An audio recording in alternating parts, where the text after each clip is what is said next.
É um prazer estar com vocês. Eu quero compartilhar alguns princípios que estão diretamente ligados com a revitalização de uma igreja. Eu tive o privilégio em 2008, janeiro de 2008, começar o ministério como pastor titular na Igreja Batista de Vila Mariana, uma igreja histórica devido a um dos pastores que por ali passou, que fez história na Convenção Brasileira do Estado de São Paulo, que foi o Rubens Lopes. E até hoje, depois de 37 anos que ele faleceu, quando eu chego em algum lugar eu falo, eu estou pastoreando a Igreja Batista de Vila Mariana, o pessoal, a igreja do Rubens Lopes. E eu sou o quarto pastor em 88 anos da vida da igreja. Então é uma igreja histórica, uma igreja que tem uma história de poucos pastores, com ministérios muito longos ali, não é? Mas que precisava ser também revitalizada à luz das Sagradas Escrituras. Então, à medida que eu fui vivendo a minha vida pastoral com a Igreja Batista de Vila Mariana, fomos percebendo aquelas áreas em que havia necessidade de revitalização. E depois de 7 anos e 10 meses que eu estou lá, a igreja tem experimentado uma vitalidade muito boa, uma vitalidade muito impactante para a sociedade na qual ela está inserida, precisamente ali o bairro de Vila Mariana, as ruas mais próximas ali da igreja, também depois para a cidade de São Paulo, não é? E aí então para o Brasil e quiçá para fora do Brasil. E isso é possível a qualquer igreja de qualquer ministério pastoral aqui representado, porque o mesmo Deus que sustenta, revitaliza a Igreja Batista de Vila Mariana é o Deus que sustenta e revitaliza a sua igreja. Essa não é uma história da Igreja Batista de Vila Mariana, não existe um pacote, você não vai levar daqui um pacote de ministério que você vai implementar na sua igreja como, olha, isso aqui é o pacote ministerial da Vila Mariana. Isso não existe, nós não temos um pacote ministerial, o que nós temos é o que vocês verão aí comigo na revitalização da igreja. Há muitos séculos atrás, na verdade em 1655, Richard Baxter, um pastor reformado na Inglaterra, eles começaram a perceber que a igreja estava de novo declinando, não é? De novo andando em direção à oficialização, institucionalização, perdendo aquela ideia, não é, de corpo vivo de Cristo e virando de novo uma instituição.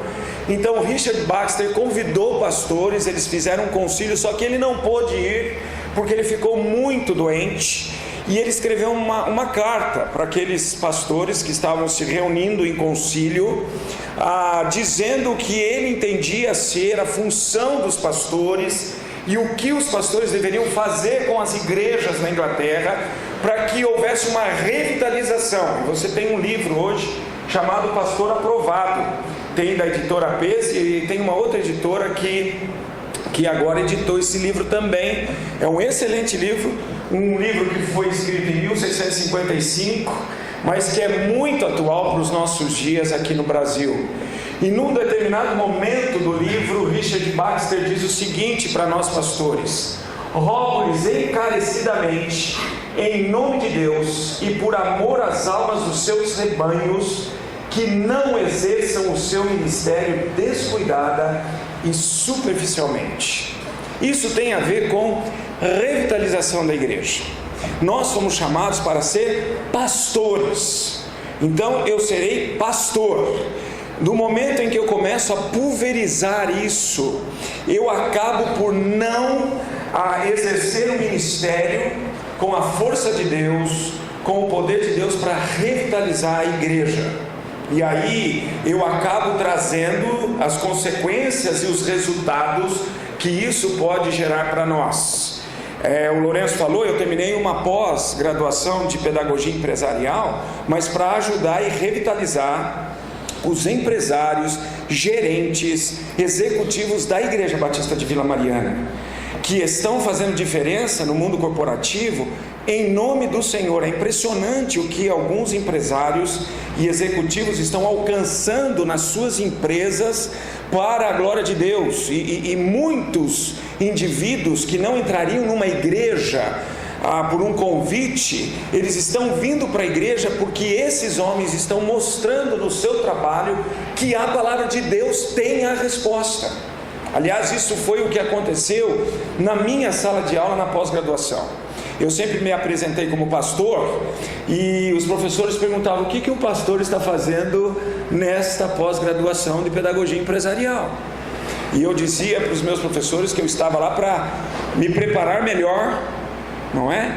Para poder atender os empresários, executivos, gerentes, líderes do mundo dos negócios da minha igreja.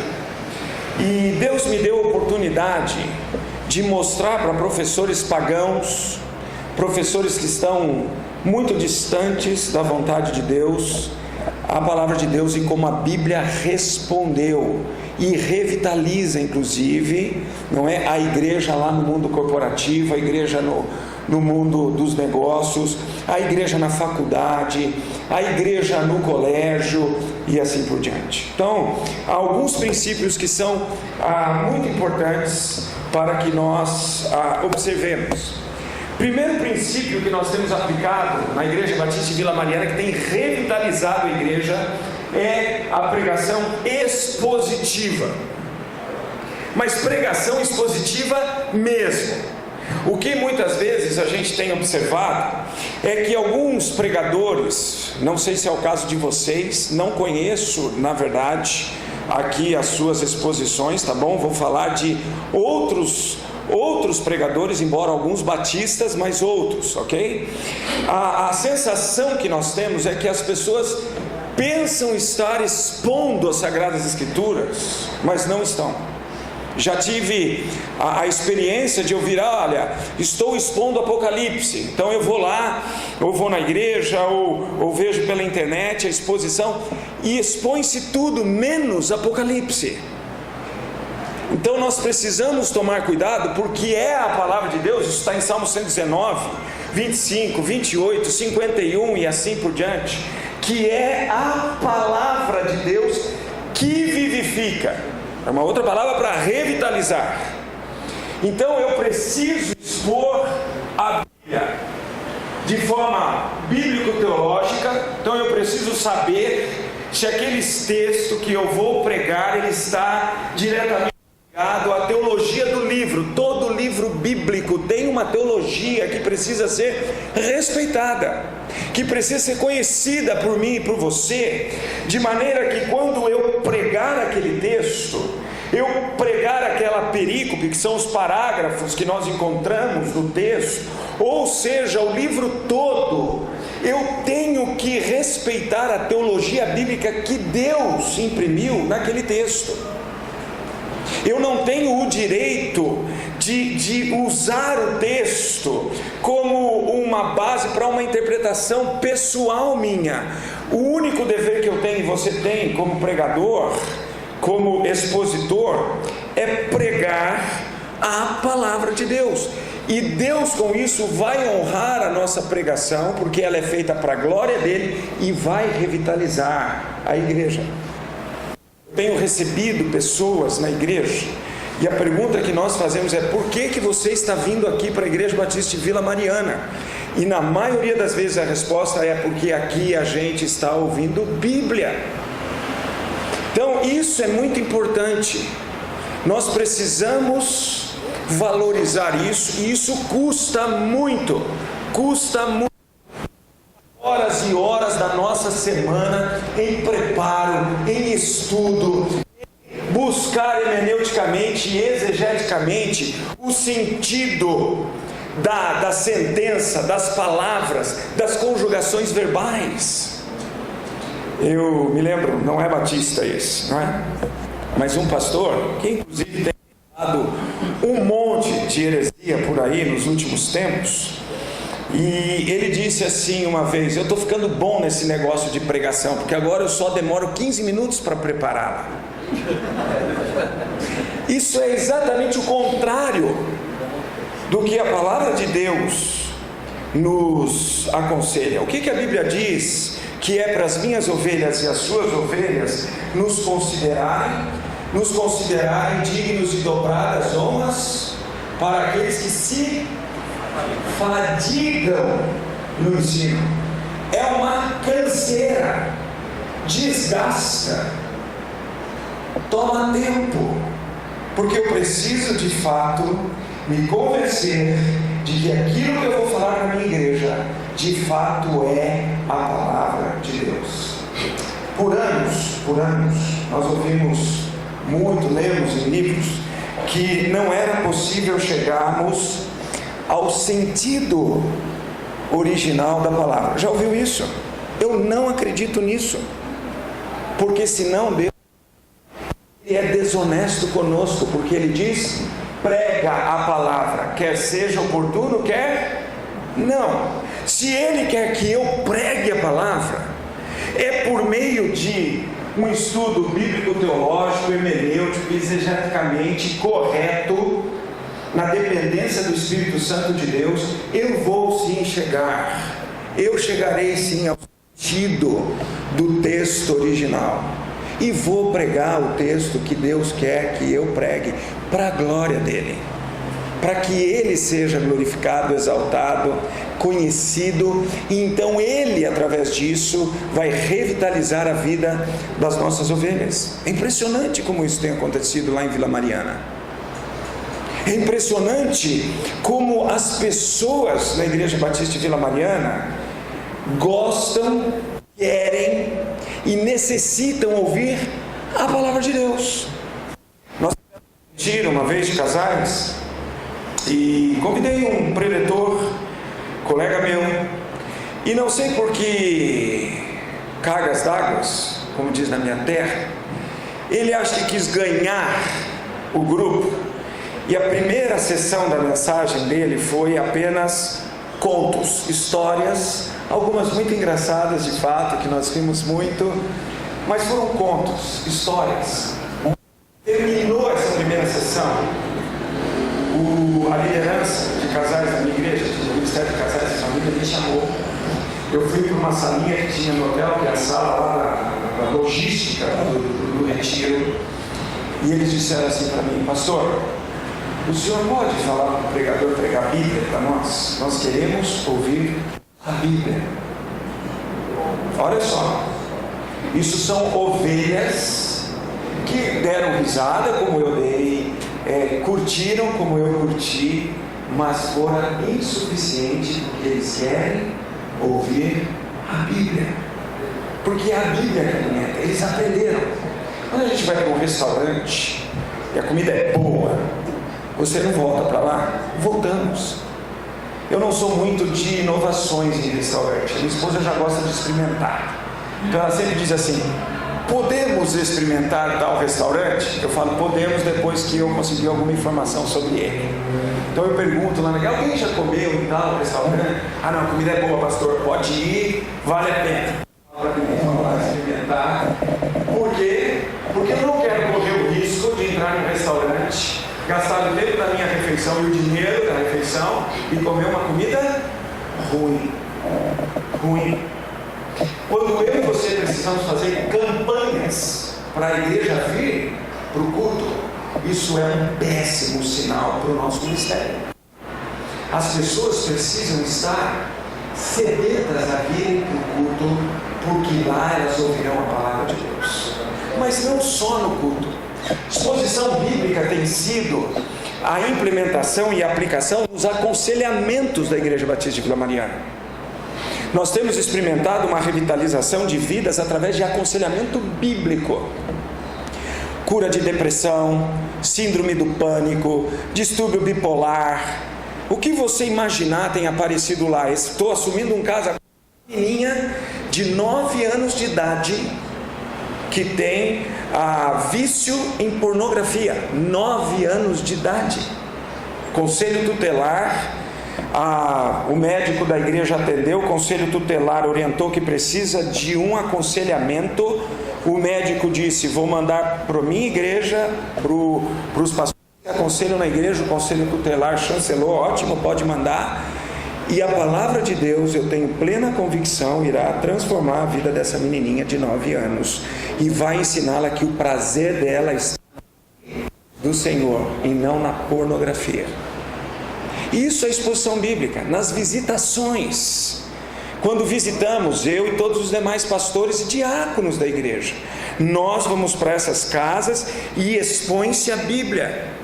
Fale de um versículo lá, se prepare para falar desse versículo, ensine a Bíblia, porque alimenta, ela revitaliza. Então creia nisso, mas isso dá trabalho. Uma mensagem, mesmo com todas as facilitações tecnológicas que nós temos hoje, ela não é bem preparada em menos do que 8 a 10 horas. Não se prepara uma boa mensagem em menos disso para apresentá-la, levando tudo isso em consideração, mas toda a arte da exposição bíblica que nós conhecemos como homilética, mas todas as ilustrações que você vai ter que usar, que não podem desviar a mente e o coração do indivíduo da palavra. Temos que tomar muito cuidado com ilustrações que vamos usar, porque às vezes as ilustrações podem distanciar o indivíduo do texto bíblico. Está vendo como dá trabalho, mas revitaliza. E tem sido isso a história da Igreja Batista de Vila Mariana. Uma outra questão é o culto inspirador. Falamos de culto, Guilherme tratou aqui. O que temos que mudar? Sabe o que temos que mudar, meus irmãos? A gente tem que voltar ao culto cristão bíblico. O que é um culto cristão bíblico? Você e eu temos condições de responder essa pergunta. Você é capaz de dizer: um culto cristão bíblico é composto de isso, isso e isso. E inspirador.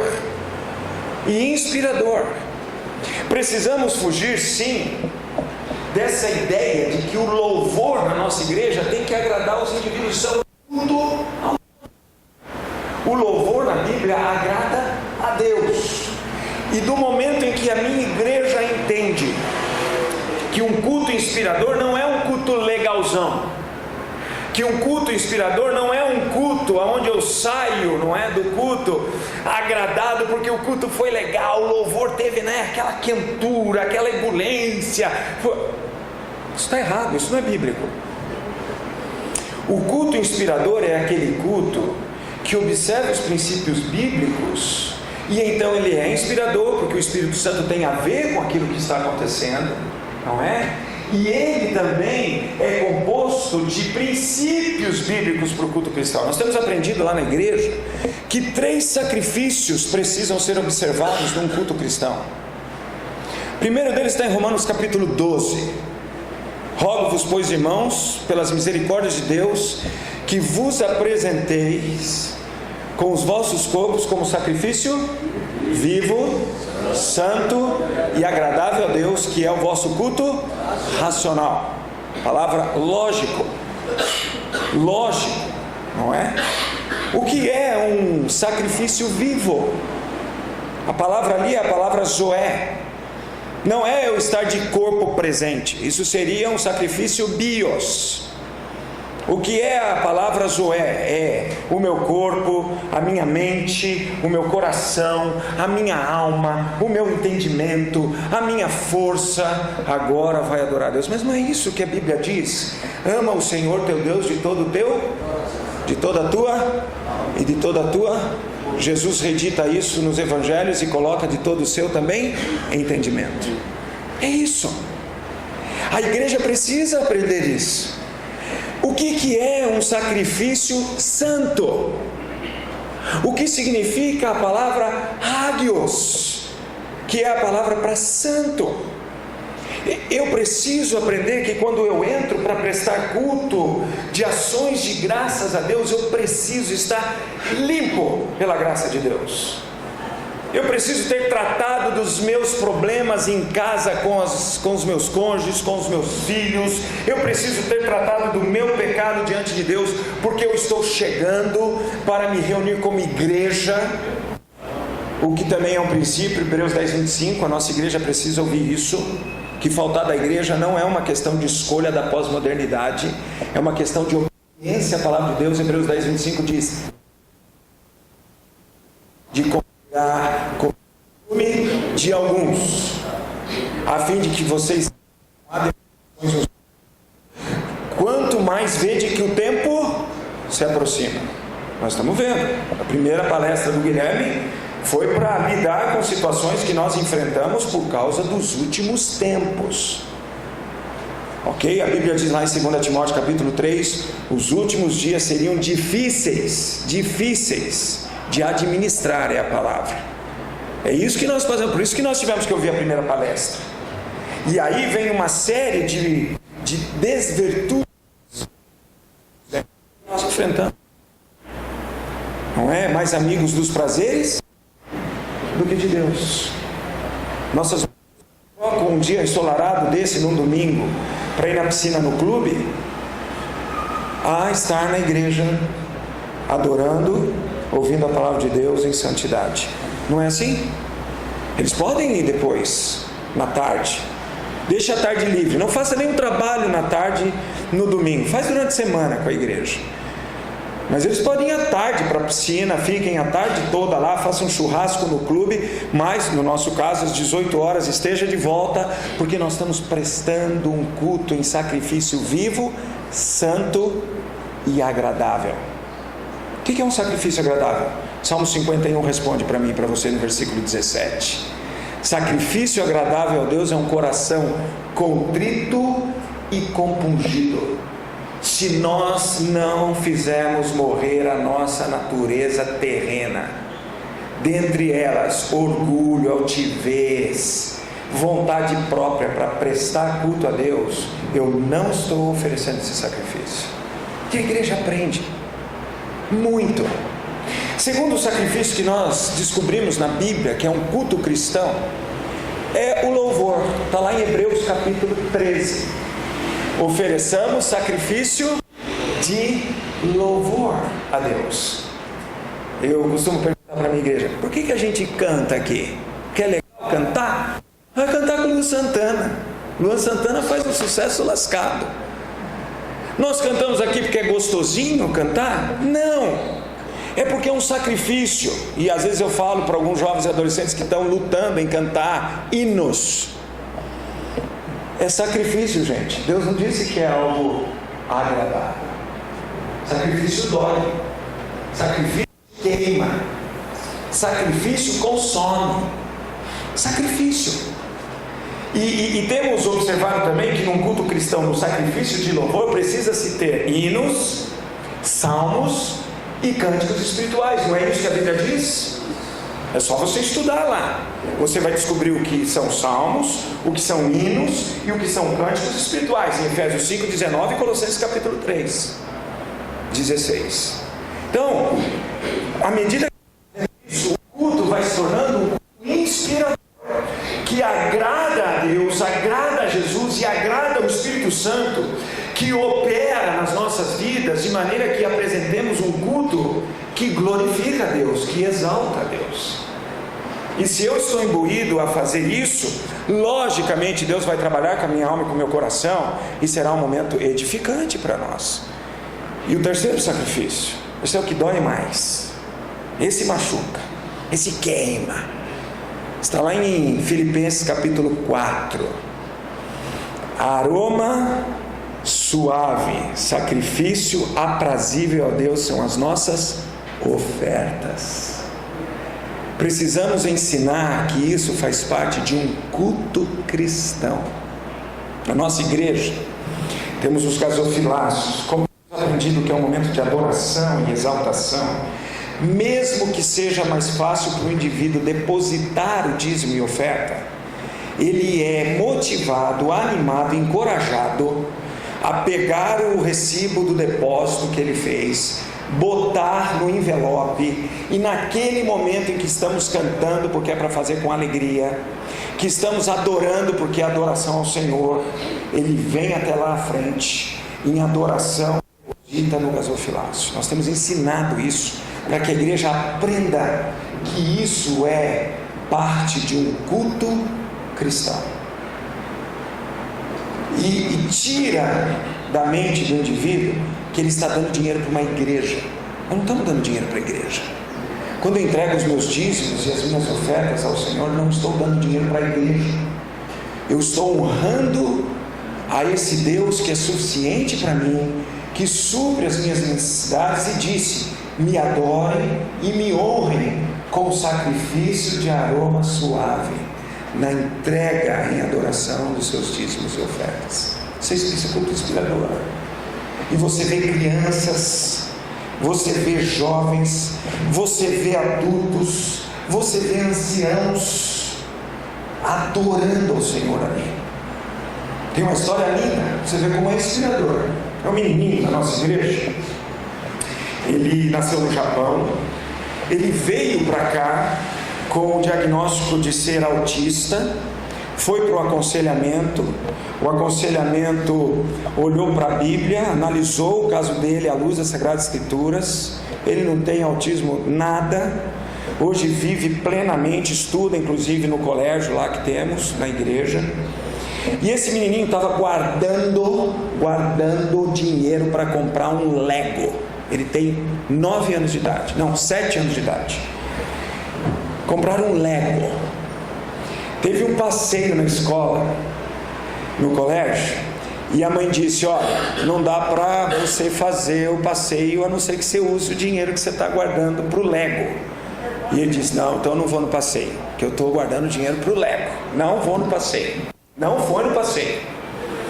Passou um tempo: vamos no cinema, mãe, eu quero assistir os Vingadores, tal, né? A mãe disse assim: a mamãe não tem condições de ir no cinema com você, a não ser que você possa usar o dinheiro que você está guardando para o Lego, e aí nós vamos para o cinema. Ele disse: então nós não vamos para o cinema. Não vamos para o cinema, porque eu quero o meu Lego.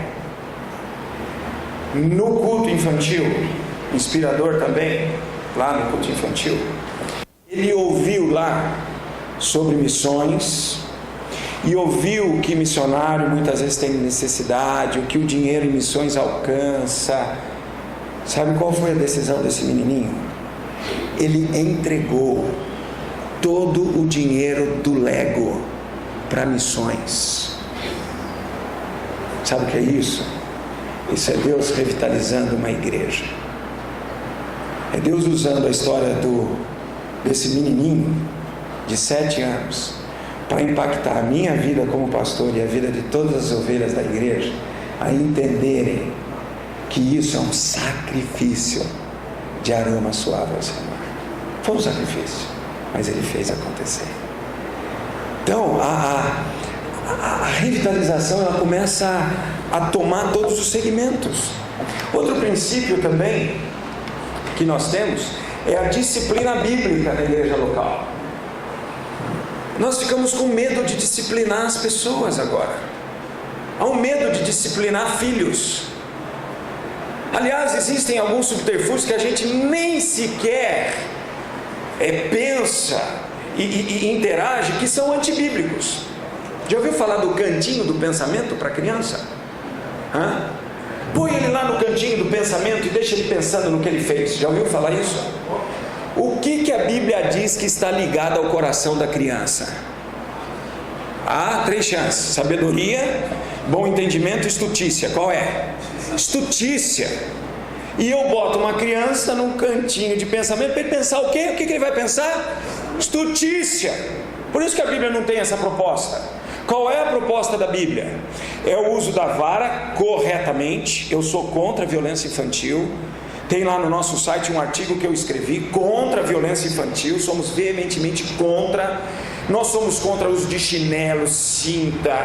A minha mãe, eu tenho uma vassourada aqui eu tenho uma cadeirada, aqui eu tenho uma garfada, aqui eu tenho uma copada, porque ela usava o que ela tinha na mão, né? Uma italiana mafiosa, Dona Lourdes Angelotti. Aí eles aprenderam, meu irmão não tem marca nenhuma, meu irmão também é pastor, não tem marca nenhuma, ele não tem essa ilustração. Porque meus pais aprenderam o uso da disciplina bíblica com ele. Ele é 5 anos mais novo. Eles aprenderam lá num determinado momento da vida deles cristã a disciplina bíblica e começaram a implementar o uso da disciplina bíblica. E eu tenho ensinado lá ao pessoal que a disciplina para a criança com a varinha é só para chamar a atenção da alma da criança. Por isso a Bíblia fala para não fazer com violência, não estar com raiva, não se exceder. 3 varadinhas só, chamou a atenção da criança, ela vai olhar para você, você dá um ensino. Todas as vezes que a Bíblia fala de vara, junto dessa palavra vara está ensino, doutrina, administração. E funciona. Mas nós ficamos com medo de falar isso, porque existe uma lei chamada antipalmada, que não mexe em nada com a disciplina bíblica. Nada. Ela é contra a violência doméstica, como eu também sou, como você também é. Mas passa-se isso também para outros segmentos de disciplina. Então nós não temos mais disciplina na igreja. No 4º mês que eu estava na Igreja Batista de Vila Mariana, nós disciplinamos 4 pessoas por pecados que não queriam se arrepender. Usamos o princípio de a exortação e a demonstração de Mateus. Sozinho, testemunhas, diz a igreja, pede para as pessoas se converterem. Se não se converter, não devem ficar na igreja de Cristo. Isso não fui eu que inventei, isso é Deus que pede. E eu entrei numa pressão violenta. Eu entrei num dilema enorme. 4º mês do meu ministério aqui. Havia anos que essa igreja não tinha uma disciplina, anos. E eu falei, o que vai acontecer? E fomos para a assembleia, houve a disciplina, levantou um membro da igreja, vocês devem conhecer, Luiz Araújo, histórico, tá? Orem por ele, ele está na cama, já em estado vegetativo, indo para o céu, está esperando a hora chegar. Tem um hino que cantaram, jovens cantaram domingo passado na igreja, 10.000 razões, não sei se vocês conhecem esse hino, maravilhoso. E quando cantamos essa estrofe, choramos ali porque eu lembrei dele e de outros queridos que estão envelhecendo e esperando o seu momento chegar no leito de enfermidade. Mas o Luiz Araújo, há 7 anos e pouco atrás, levantou, pediu a palavra, eu gelei, que era o Luizão Araújo, gente. Se você o conhece, você sabe quem é. Foi N vezes presidente da Ordem dos Diáconos do Brasil, não é? Deve ter pregado em algumas igrejas aqui. E quando ele pediu a palavra, eu dei a palavra, eu falei, estou fora, vou embora da igreja. E ele foi lá na frente e ele disse assim, eu gostaria que isso fosse em ata, o que eu vou dizer. E o que aconteceu agora? Isso que está acontecendo aqui agora é histórico na nossa igreja. Estamos voltando à seriedade e santidade que uma igreja precisa ter. Interessante, não é?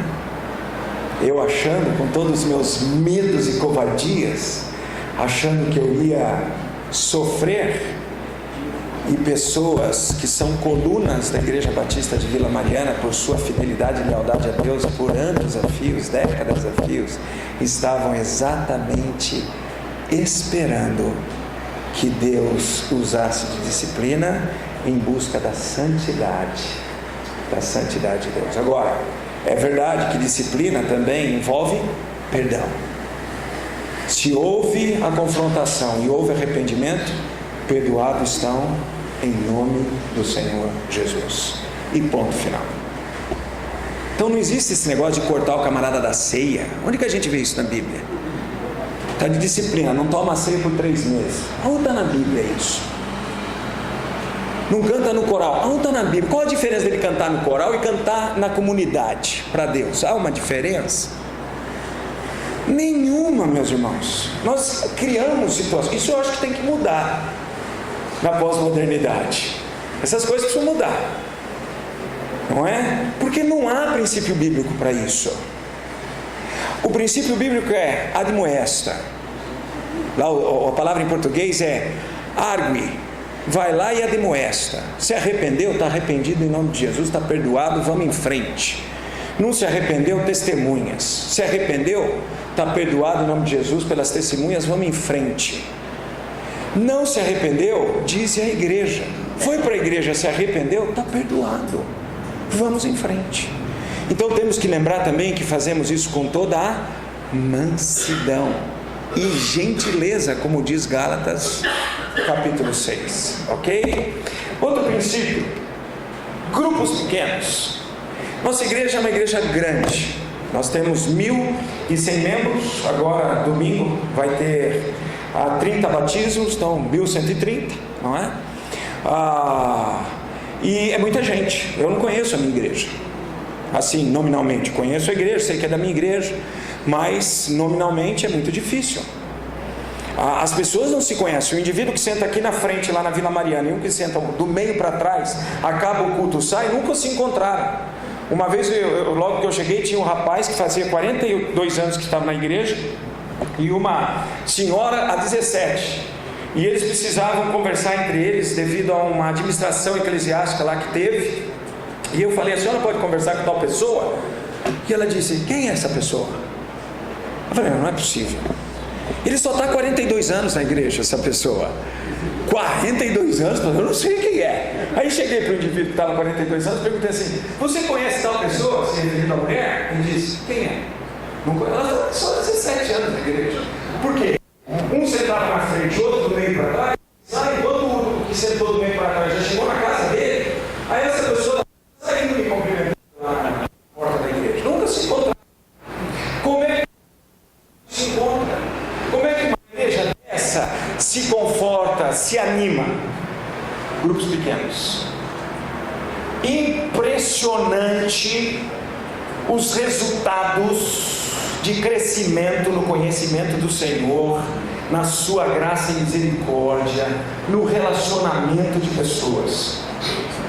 Para você ter uma ideia como valorizamos isso, na próxima terça-feira, a minha equipe pastoral vai ficar reunida o dia todo.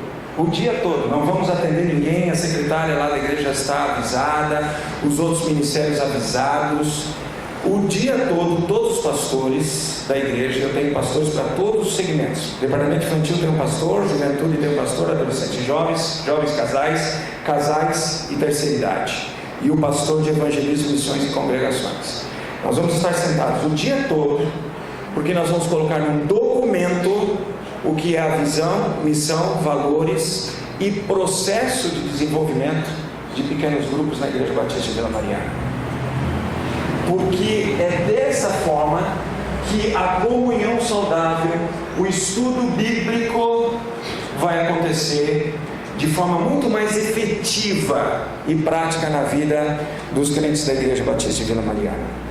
Isso tem revitalizado. Nós já temos alguns pequenos grupos, não é? E nós temos visto a revitalização que Deus dá através de estudos, comunhão, aconselhamentos, apoio dessas pessoas. Isso funciona muito. Missões urbanas. A gente fala muito de missão transcultural, levanta, não é? Eu acho que você tem campanha das juntas de missões na sua igreja, nós temos alvos estabelecidos. Então, primeiro trimestre, junta de missões mundiais, segundo trimestre, junta de missões estaduais, terceiro, agora entrando, junta de missões nacionais. Levantamos, fazemos acontecer, as crianças investem, dão o dinheiro, não é? Do Lego para missões, tal. E aí a igreja não faz missões. Você pergunta, quais missões a igreja está fazendo? Nada.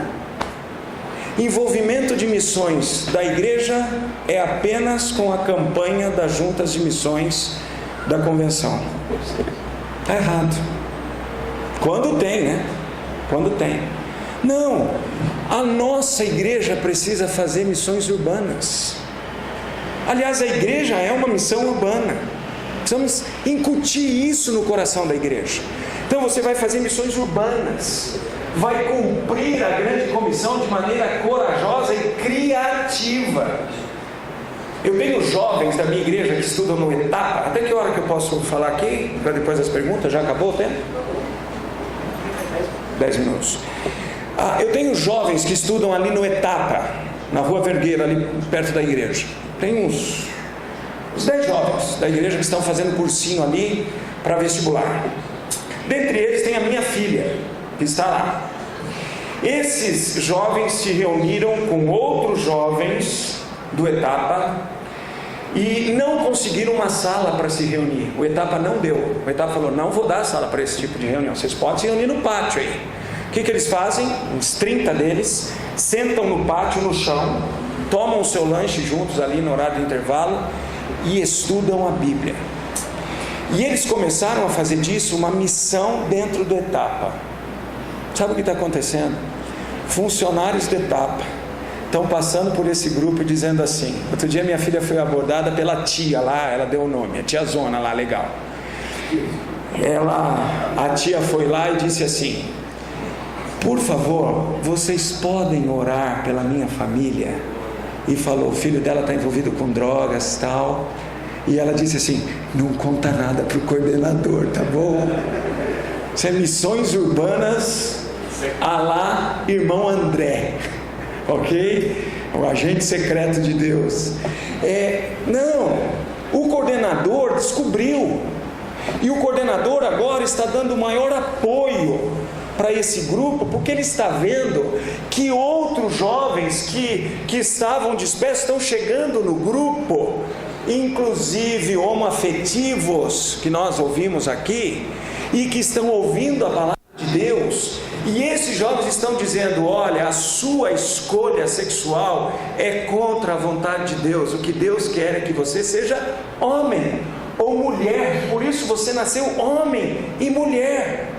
Gente, isso está sendo feito por jovens de 17, 18 anos de idade, da Igreja Batista de Vila Mariana. Da onde eles tiraram isso? Da ideia de que onde nós estivermos, nós estamos fazendo missões urbanas.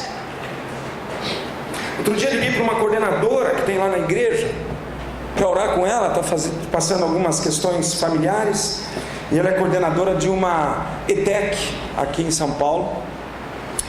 E eu liguei para ela: olha, liguei para orar com você, como é que você está, como é que está o seu dia? Pastor, inclusive está todo mundo ouvindo a mensagem de Colossenses, eu estou expondo Colossenses.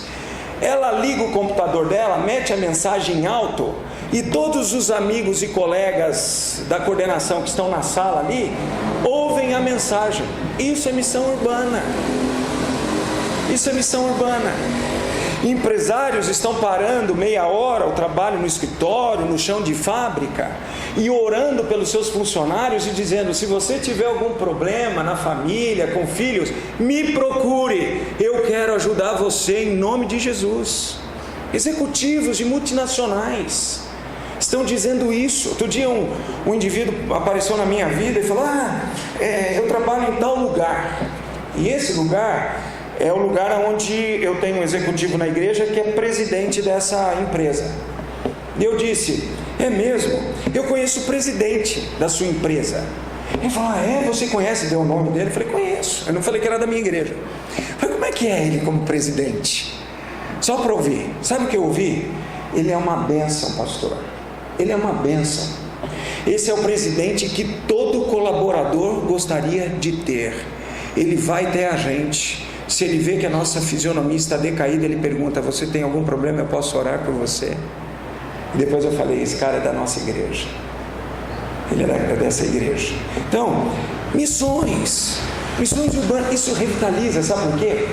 Chega no domingo, o pessoal está contando um para o outro: olha o que Deus fez essa semana na minha vida, no meu trabalho, no meu colégio, na minha rua, no metrô. Impressionante, você vê as pessoas conversando no hall ali do santuário, contando os resultados de missões urbanas. Aí sabe o que acontece? O indivíduo que não tem uma história dessa, agora quer ter. Olha, eu quero ter uma história dessa, o que eu faço? Faça missões urbanas. Mostre que você é do Senhor aonde você está. Isso tem revitalizado o conceito de missões na Igreja Batista de Vila Mariana. Tem revitalizado tanto, que nós estamos fazendo uma reforma, como a faculdade aqui teve que fazer, e alguns de vocês tiveram o grande privilégio de participar dessa história, aqui na faculdade, e nós estamos investindo alguns milhões de reais por causa dessa reforma, porque lá na Vila Mariana é tudo muito grande. Às vezes eu fico olhando o tamanho, do pé direito, tudo muito grande e muito caro. E eu conversei com a diretoria que o nosso negócio não é pedra morta, são pedras vivas. E nós vamos investir milhões agora nesses últimos 3 anos e precisamos reverter isso lá nos próximos anos em pedras vivas. Vamos investir o mesmo tanto em missões nos próximos anos, fora o que já investimos? A diretoria disse: correto, pastor, vamos. Então levamos para a igreja, que a igreja tem que aprovar isso. Isso foi em ata. Olha, irmãos, estamos investindo tantos milhões em pedras, em patrimônio, porque é nosso patrimônio, onde a gente se reúne, mas nos próximos anos, depois que terminarmos isso, queremos investir o mesmo tanto, além do que já investimos em missões. O que a igreja acha? A igreja unânime votou: fechado, pastor. Nos próximos anos, terminando aqui a reforma, investiremos em missões para a glória de Deus. É por causa disso. É por causa disso. Não precisa ficar apelando.